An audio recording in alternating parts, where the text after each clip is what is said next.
প্রিয় মাধ্যমিকের ছাত্রছাত্রীরা, আজকে তোমাদের সিলেবাসে অন্তর্ভুক্ত হারিয়ে যাওয়া খালি কলম থেকে তোমাদের 5 নম্বরের প্রশ্নের সাজেশন দেব। লেখো, কম বেশি 150 শব্দে প্রশ্নের উত্তর দাও। প্রশ্নের মান 5। প্রশ্ন লিখবে ইনভার্টেড কমা দিয়ে, আমার মনে পড়ে প্রথম ফাউন্টেন কেনার কথা। দাঁড়িয়ে দাও, ইনভার্টেড কমা ক্লোজ করো। ড্যাশ দিয়ে প্রশ্ন লিখবে, বক্তার আসল নাম কি? জিজ্ঞেস চিহ্ন দাও, ওর সঙ্গে লেখো তার ফাউন্টেন কেনার ঘটনাটি সংক্ষেপে আলোচনা করো। পরে প্রশ্ন লিখবে, লেখো কলম তাদের কাছে আজ অস্পৃশ্য। কলম তাদের কাছে আজ অস্পৃশ্য। ইনভার্টেড কমা ক্লোজ করো। ড্যাশ লিখবে, প্রবন্ধ অনুসারে অস্পৃশ্য হওয়ার কারণ উল্লেখ করো। প্রবন্ধ অনুসারে অস্পৃশ্য হওয়ার কারণ উল্লেখ করো। পরের প্রশ্ন লেখো,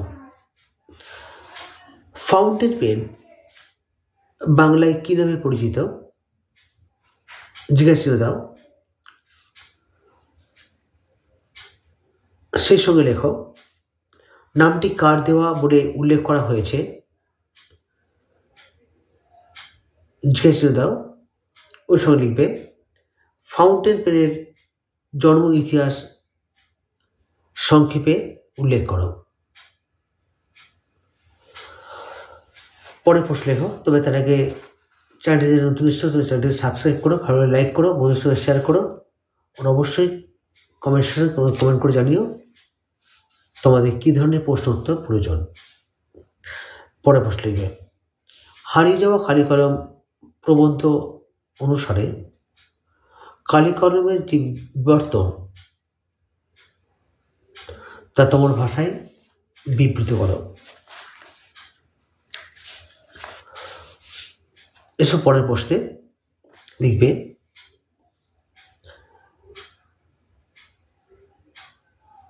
তাই দিয়ে আমাদের প্রথম লেখালেখি।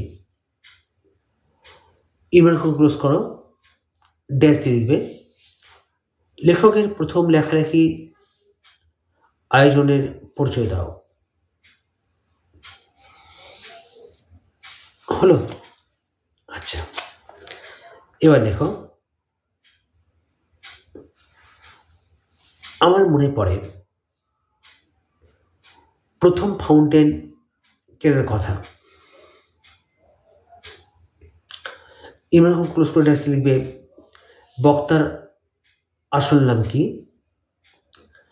জিজ্ঞাসা চিহ্ন দাও, তার ফাউন্টেন কেনার ঘটনাটি সংক্ষেপে আলোচনা করো। হলো? পরে প্রশ্ন লিখবে, লেখো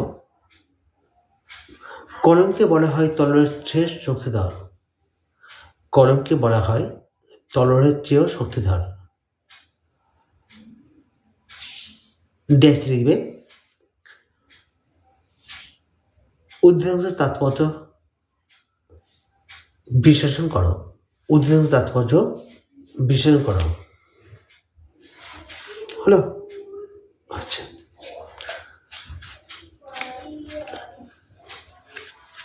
পরের প্রশ্ন লিখবে,